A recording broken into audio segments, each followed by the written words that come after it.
अस्सलाम वालेकुम, welcome to our YouTube channel Khatija Mehran reaction. और मैं हूं आपकी होस्ट खतीजा वसीम और मेरे साथ हैं मेहराना।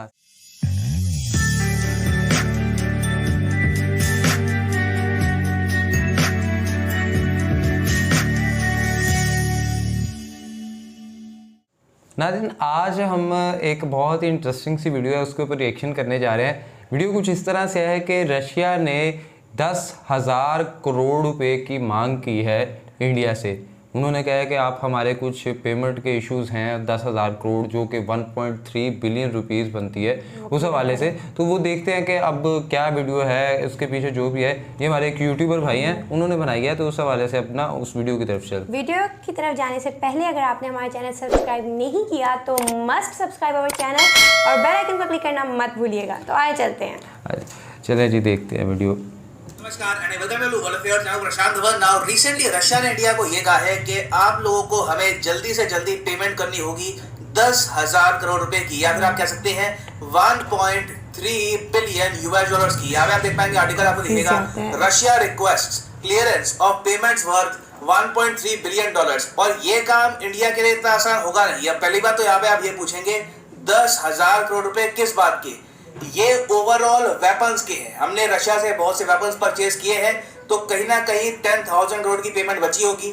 अब रशिया ने प्रॉपर चिट्ठी लिखी है इंडिया को कि ये 10,000 crore rupees you have to pay us as soon as possible. Now Indian perspective से आप अगर देखें तो हम लोग भी ये पैसा रशिया को देना चाहते हैं, मगर प्रॉब्लम यहाँ पर ये आ रही है कि किस करेंसी में हम रशिया को पेमेंट करें। क्योंकि अभी तक क्या होता था कि हम लोग पे करते थे रशिया को डॉलर्स के जरिए, हम रुपये लेते थे, कन्वर्ट करते थे इसको डॉलर्स में और अमेरिका के साथ लड़ाई की रशिया को।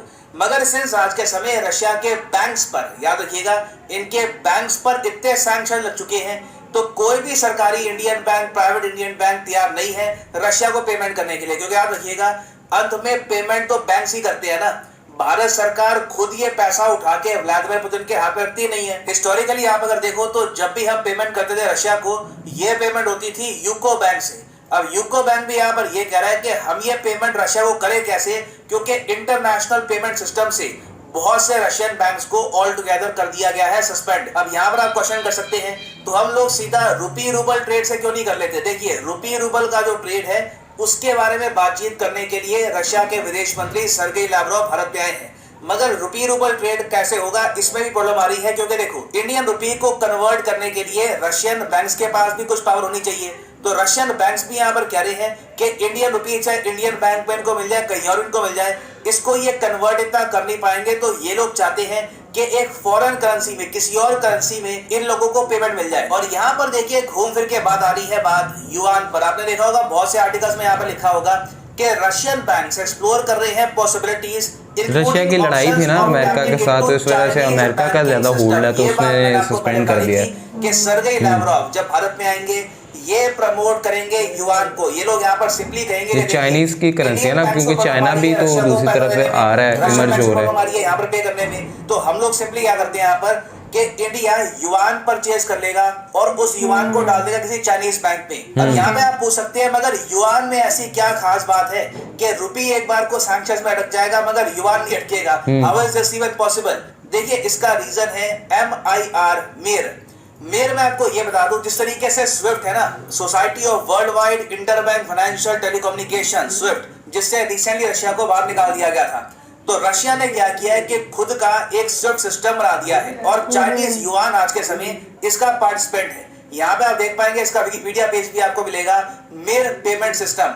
मेर बाय द वे एक रशियन वर्ड है, इसका मतलब होता है दुनिया, या फिर आप कह सकते हैं पीस। इससे पहले रशिया ने जब एक खुद का स्पेस स्टेशन लॉन्च किया था कई साल पहले, तब इन लोगों ने उसका नाम भी रखा था मेर। और अब क्या हो रहा है दुनिया भर में, जो भी देश जिनके रिलेशंस खराब है यूएसए के साथ, ये लोग मेर को अडॉप्ट कर रहे हैं। कुछ ही दिनों पहले न्यूज आई थी कि ईरान भी बहुत ही जल्दी कंप्लीट एडॉप्शन कर देगा रशिया के मेर पेमेंट सिस्टम की। क्योंकि अब चाइना ने क्या किया है, चाइना ने अपना खुद का जो यूनियन पे सिस्टम है इसको रशिया के मेर के साथ आप कह लीजिए थोड़ा सा कंबाइन कर दिया है और दोनों पेमेंट सिस्टम्स अब मिलके काम कर रहे हैं। तो इंडिया के लिए देखिए बहुत ही ज्यादा मुश्किल होगा ये बात एक्सेप्ट करना कि अब हमको रशिया को पेमेंट करने के लिए चाइना के पेमेंट सिस्टम का यूज करना होगा। ऑब्वियस सी बात यहाँ पर ये भी आती है, यूएस इस बात को लेकर खुश नहीं होगा। जैसे ही मॉस्को ने इंडिया को स्विफ्ट का एक ऑल्टरनेटिव दिया है जो है मीर, यूएसए और ऑस्ट्रेलिया की तरफ से इंडिया को लिटरली एक वार्निंग आई है। दोनों देशों ने इंडिया को क्रिटिसाइज किया है कि रशिया को भी यूज कर रहे हैं, ईरान, चाइना, यूएस चाहता है अपनी ही ओनरशिप हर जगह पे, जो एक बार को रशियन पेमेंट सिस्टम अडॉप्ट करेगा रशिया को पे करने के लिए। तो और उनके जो इंटरनेशनल बैंक के सिस्टम्स हैं उन्हीं को यूज करें। देखिए मेरे को यूज अगर हम करते हैं तो डेफिनेटली कहीं ना कहीं हमको आज या तो कल चाइना का यूज करना होगा पेमेंट करने के लिए टू रशिया। ये बात हम अवॉइड कर नहीं पाएंगे। इनिशियली हो सकता है कि कुछ इंडिया ने चाइना के साथ भी रिलेशन खराब कर रखा है। लार्ज स्केल पेमेंट में रशिया डेफिनेटली चाहेगा कि युआन में इनको पेमेंट मिले। ना यहाँ पे आप कह सकते हैं सर देखिए हर स्टेप लेने से पहले आप ये नोटिस करते हैं कि इस स्टेप से आपको फायदा क्या होगा, नुकसान क्या होगा। अभी के लिए अगर हम देखें तो जो ये मिर पेमेंट सिस्टम है इससे बेसिकली रशियन वेपन्स की हम पेमेंट करने वाले हैं, बस यही इशू है ना अभी तक। तो ये पेमेंट 1.3 बिलियन डॉलर्स को इतना बड़ा अमाउंट नहीं होता, किसी और करेंसी में भी हम रशिया को पेमेंट कर सकते हैं। इस पेमेंट सिस्टम को अभी यूज करने की आवश्यकता क्या है? देखिए 1.3 बिलियन डॉलर समझता है और रशिया जानता है कि इंडिया को अगर मिर पे इनको कंप्लीटली शिफ्ट करवाना है तो कहीं ना कहीं इंडिया को देने होंगे बहुत ही अच्छे इंसेंटिव, और ये इंसेंटिव रशिया कह रहा है कि ऑयल की फॉर्म में ये लोग देंगे। रशिया ने रिसेंटली बताया जा रहा रिपोर्ट के अनुसार ये कहा है कि सीधा इंडिया को क्रूड ऑयल ये लोग बेचेंगे एट $35 पर बैरल। ब्लूमबर्ग की रिपोर्ट है ये मैं नहीं कह रहा, यहाँ आप देख पाएंगे। अब वो अगर उन्हें वहां पे लेना चाहते हैं तो वो उन्हें उस तरफ से थोड़ी सी राहत देंगे, इंसेंटिव देंगे कि हम आपको ऑयल सस्ता देंगे, तो ऑटोमेटिकली इंडिया ऑयल के लिए जाएगा वहां पे और वो अपना जो सिस्टम है वो उसके ऊपर फिर उन्हें एनहांस कर लेंगे। तो प्री वॉर प्राइस आपको पता ही है करीब $60-70 के आसपास था, उसमें से माइनस कर दो $35, तो लिटरली हम यहाँ पर बहुत ही जरा सस्ते रेट पर ऑयल परचेज कर रहे होंगे रशिया से। और रशिया का सिंपली यहाँ पर यही कहना है जस्ट शिफ्ट टू मिर, चाइना का यूज करिए वो अपने वो अमेरिका वाले सिस्टम से निकल के हमारे साथ हो जाए।